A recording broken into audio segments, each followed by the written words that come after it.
Okay, رب اشرح لي صدري ويسر لي أمري واحلل عقدة من لساني يفقهوا قولي واجعل لي وزيرا من أهلي. Okay, this numerical miracle of the Quran might be the biggest one I've seen so far, or maybe on number 2, the number 1 being the first numerical miracle that I shared, Nuh alayhi salam. This is huge. Now you've got to focus with me. What we're going to see is the number of times the word, or the different versions of the word angel and the different versions of the word devil. Angels and devil, these are like opposites, like angels the good force, devils the bad force.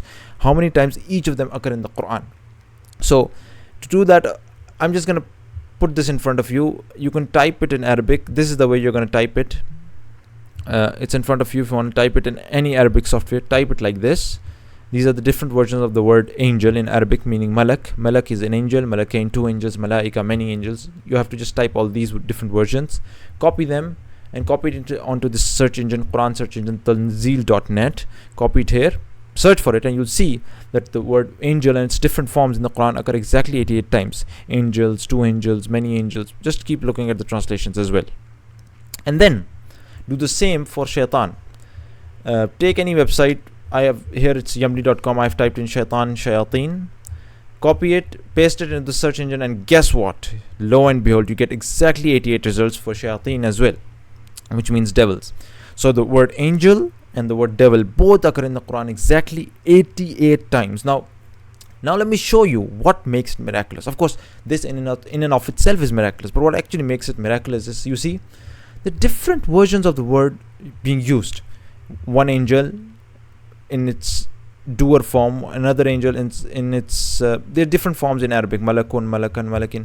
Then the angel, 2 angels, many angels, different versions being used in different contexts in the Quran. Imagine this. And then for shaitan, it's basically 2 versions. One is devil, and the plural shayateen is devils. These being used throughout the Quran. Every time it's being used in the right context. See, I can show you the translations. You can see it for yourself as well. Let me make it into in English translation and see the translations for yourself. For example, none of them are unnecessarily repetitious. And when they meet those who believe, they say, we believe. When they are alone with their evil ones, here you see, indeed they say, indeed we are with you, we were only mockers, right? And then here you see, but Satan caused them to slip out and remove them from that condition, and they followed what the devils had recited during the reign of Solomon. Everything you can see. Do not follow the footsteps of Satan. You can see the translations. Similarly, in the angels, you can see the 88 times mentioned. It mentions them with meaning. When your Lord said to the angels, indeed I will make upon the earth a successive authority. Go to any page. Sometimes it's angels, sometimes it's 2 angels, sometimes it's 1 angel. It's always mentioned. See any translation of them.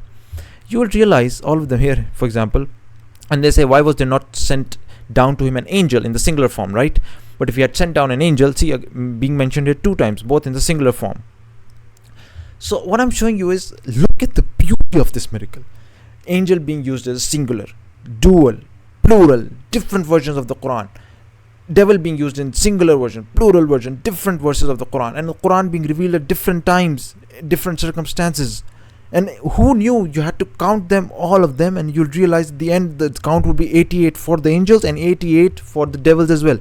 How is that even possible? And the Quran was never changed over the last 1400 years. Forget all the other numerical, linguistic, scientific, all of the miracles of the Quran. Do you think this alone can be matched by any other book? This miracle alone, do you think any other book can do this?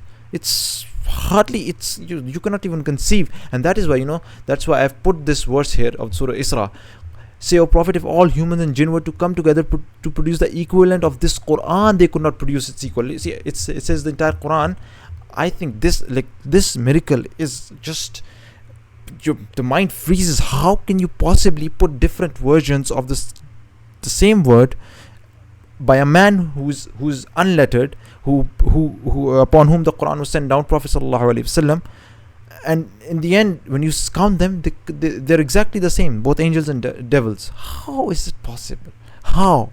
I cannot understand that. Is this one miracle alone not enough for you to believe, and let alone all the rest of the miracles?